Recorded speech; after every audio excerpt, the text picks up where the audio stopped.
Hi friends, and welcome to the Shits and Gigs podcast, where the vibe is high, the humor gets raunchy, and things get spicy when we talk about food. Tonight we're here for an episode of Bath Bombz, which just means that I am quite literally in my bath, connecting here with all of you. I wanted to get back into a self-care practice of taking regular baths, and one of my, some say productive or committed, and others say toxic trait. When I really want to get things done, I tie in work because I'm a very loyal and hard worker. So I thought, what better way for me to connect with my people that are tuning in than being in the most relaxed state possible and kind of just reflecting back on some topics that came up for me in my week that I think you guys might be interested in. So thanks again for tuning in. Tonight I'm talking about achieving vitality, and this topic is important to me because about 2 or 3 years ago I feel like I started really living on purpose. Like I had just reached a point where I was having stomach aches all the time and my energy was like shitty, and it was just like that pushing point where I just felt crappy. And being a health coach, like living that flip-flop life, I was that person that was 100% Monday through Friday and then did whatever on the weekends. And when you do that, I don't know if it's just me, but my body just felt so ick.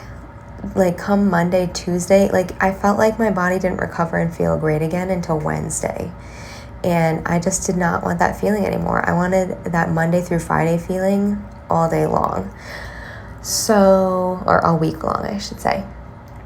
And then, I don't know, I just had a really amazing week and it felt really good. I feel like I had incredible synergy finally between at-home life and juggling my 3 different entrepreneurial endeavors that I'm involved in. My health coaching, which is my main career, and then I have the Not So Average Prep subscription.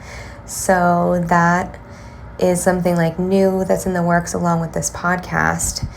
And I was just feeling so proud of myself this week with the way that synergy kind of happened, and I really felt like I was living on purpose again for the first time since I became a mom, and that was just like a really incredible feeling. And I'm just like on a mission to help as many people as I can feel like they're living on purpose in their home life, in their personal life, in their careers. I think everyone should feel like magnetic when you're in that flow. And I don't think it's realistic to think that this is going to be your 24/7 energy, but when you achieve that magnetic feeling, I just want you to really tune in and take time to reflect on what's going on and how you're achieving that feeling. And put it on paper or type it in a note or something. Because even though when you reflect on something in the moment, that's powerful in itself, getting it written down so then maybe you stumble across it one day, is really powerful. I actually we were cleaning out the basement after we got some water, and I happened to find my box with all of my, my confirmation retreat letters. So for my church back in the day, they would have a confirmation retreat and they would have all your loved ones and friends write letters to you. And it was such an incredible exercise. It really let you feel like a sense of pride in yourself and just know you were surrounded by love, which was an incredible feeling. So go Immaculate Conception in Cranston for that. But anyways, our neighbor Louise was very special to me. She was like a grandmother. She was very involved and always so supportive, and I feel like I have a lot of her qualities because we were so close to her. And I found her letter, and it had the most beautiful quote on it, but I don't want to mess it up, so I'll mention it next episode. So tune in because it was a big eye-opener for me. And it's crazy because after reading it, I remember back when I read it as a child, it didn't really make sense to me. But when I read it now, it made perfect sense, and it was like exactly what I needed to hear. So when you have a feeling, write it down, because you never know when you'll need that again. Wow, shit's getting deep tonight, guys. I'm just into it. I had myself an awesome day. I went wedding dress shopping with my best friend Olivia. I'm so excited for her. Stay tuned. Will she go classy and simple, or go woodland fairy garden with like all different unique qualities to it? There was a lot of fun options, and I really hope we find the one for her tomorrow. But yeah, had a great week, had a great day. I committed to my gray hair transition. That was big for me this week. It also just felt fucking fantastic to have 3 hours to myself. So shout out to my sister for watching the baby. All right, let's get into it. So with the theme of vitality and feeling your best, I wanted to actually touch upon some killer points from the show on Netflix. It's called Live to 100 Secrets of the Blue Zones. I had already watched this series, and I actually just started watching it again because it's just so interesting. And this show really makes some pretty amazing points. And this first episode in particular kind of was just it was resonating with me when I watched it again today, because the feeling and like the life that these people are living in this first episode in Okinawa, Japan, is how like I felt this week. It was just like a very like lively energy, healthy, like you're living on purpose. So I thought it would be fun for me to kind of just give the biggest takeaways from that region in the first episode. So here we go.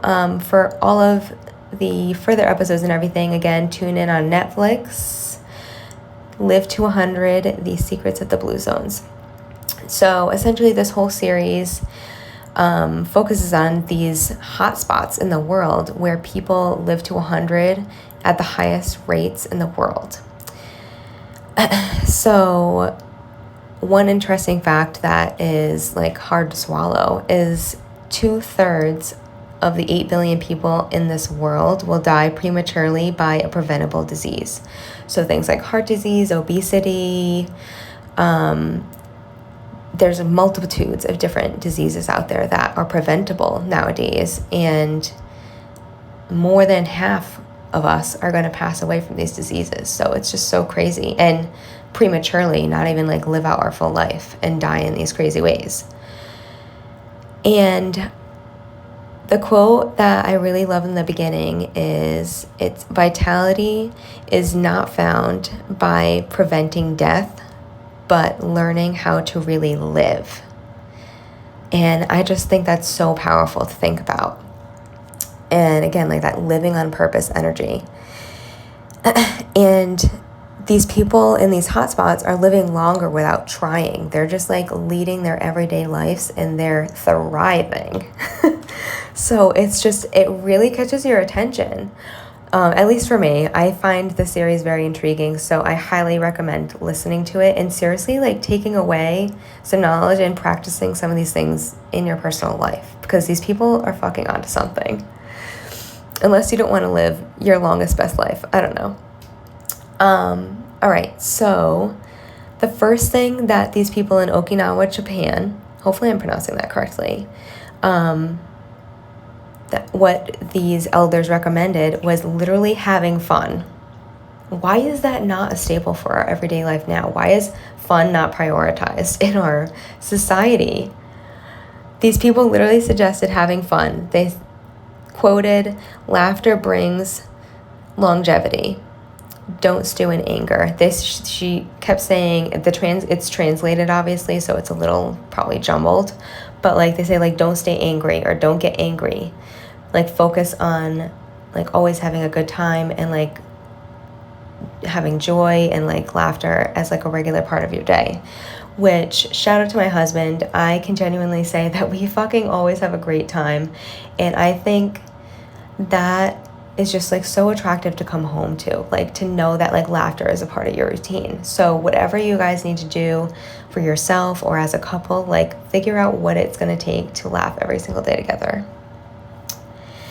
And then some diet points that they brought up. They have a, let's see, there's numbers here. I want to make sure I don't mess this up. All right. Their diet, I believe, obviously you got to watch to make sure I'm right. Their diet is 70% legumes, so things like beans and things of that nature. And then 63% of their diet were these sweet potatoes.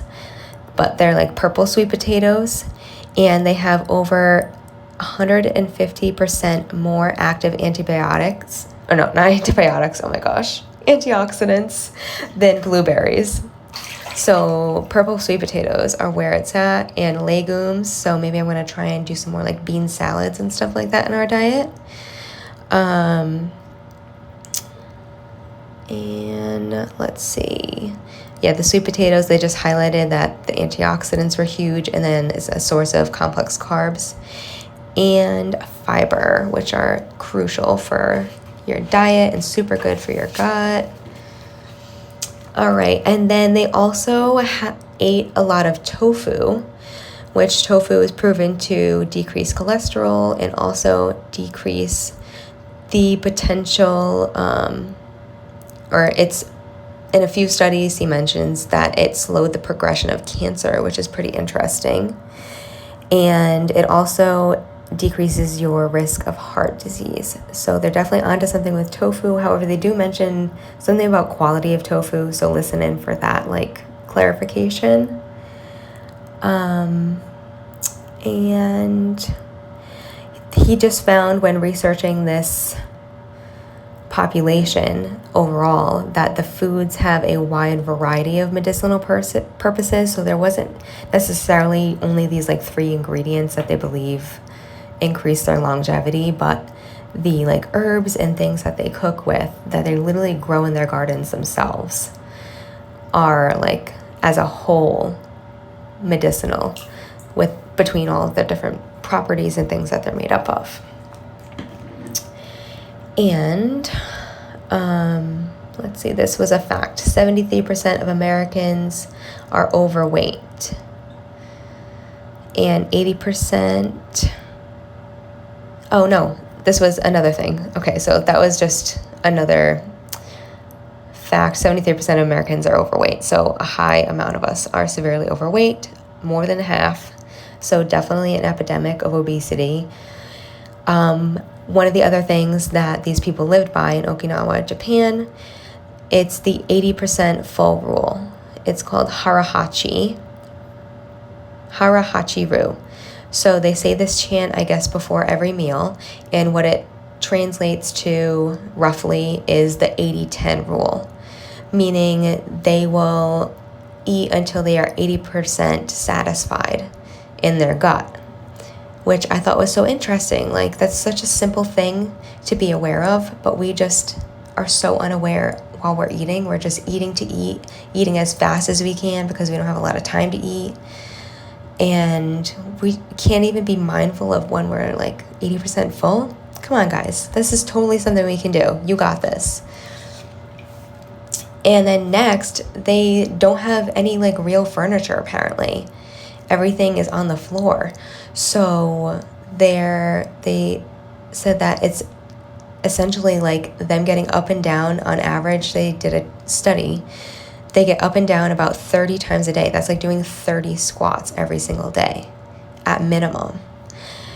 And so they're onto something with that, with like sitting on the floor and doing things of that nature, because it's like engaging their core and their limbs to get up and down. There's like this old guy that like literally balances on his hands while in like a pretzel leg position. It's wild. Watch the episode. And everyone has a garden. I think I already mentioned that they were growing their own vegetables, but like literally they like live off of their garden, which is so interesting. And they minimally would garden for 1 to 2 hours a day. So this is like gentle activity where they're like moving their body, they're on the ground and like using all of the things. So that's big. Like, they do that 1-2 hours every single day. It's like good for your mind, it's good for your body. We're definitely missing out on that. So I encourage you to plant some seeds soon. Do it maybe in like March or April, I'm pretty sure is when we're supposed to do it. I'm down. I'm striving to have a garden this year. Let's see. I think Cammie will be into it. And one crazy fact, loneliness can cost you up to 15 years of your life. And there is like no cure for loneliness other than being surrounded by people that you love and trust. So like all of the lonely people out there are literally shedding years off of their life. So like, how can we help people feel less lonely? Because that's fucking sad. What else we got? All right, so these last two are really interesting because it's something that we definitely don't embrace here for the most part in America. So something called a moai, and this essentially is like a social circle. However, it's basically like a pact between families that if shit were to go down, like you guys have each other financially. So it's actually like a contract in a way. But these are also their like homies. They like hang out, they play games every day and stuff. So like, it's not just like a financial contract. So that was super interesting. And like, you're like homies for life, I'm pretty sure. So that's pretty crazy. Just to like have that security knowing you like have people. And then this last one is an okijai or okigai, I think is how they pronounce it. And essentially, don't quote me, watch the episode for clarity. At some point in their life, maybe it's when they transition to adulthood, they meet with some type of spiritual guide person, I think. Again, I think I might be messing this up a little bit, but essentially they have to report at one point in their life their ikigai, and that is essentially like their mission or purpose. Like, these people don't retire. They lean into their like ikigai, their whole ikijai. I don't know how to pronounce it, guys. Oh, sorry, Okinawa. They have to lean into this okigai, or however the fuck you pronounce it. And that's like their legacy that they leave behind. So one of the ones that stood out to me, like this guy made weaponry or like knives of some kind. And like this, he's like, this is my legacy. Like, these are things that are going to live on for years after I pass. Like, that's so fucking powerful. Why is that not something that we lean into in our education system? Finding our ikigai, our passion, our purpose on this world. Like, I don't know, guys. Teachers lean in, because I got some feels about that one. And that's it, guys. Okinawa, Japan is fucking crushing it, living over 100 regularly. And that is how. I highly, highly recommend watching that series yourself, because it's really powerful. And what we're going to do to wrap up this episode tonight is I'm going to give you your wellness mocktail. It is the Amanda Tufts special. She gets a large lemon cran tea with a pomegranate liftoff. It is the best like iced berry tea combo on the market. So here is the scoop on that. You're going to want a 32-ounce cup because she gets all the caffeine. It's let me do math. 1.5 teaspoons of the Herbalife lemon tea,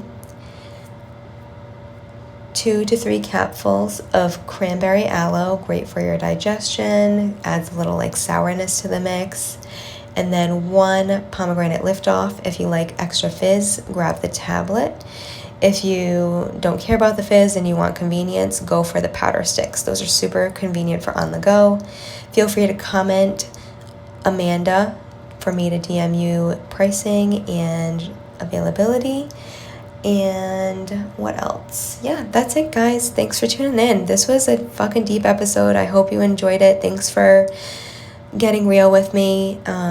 And I hope that you learned something from the people of Okinawa, Japan, who are fucking crushing it with really living on purpose for over 100 years. All right, guys, toodles.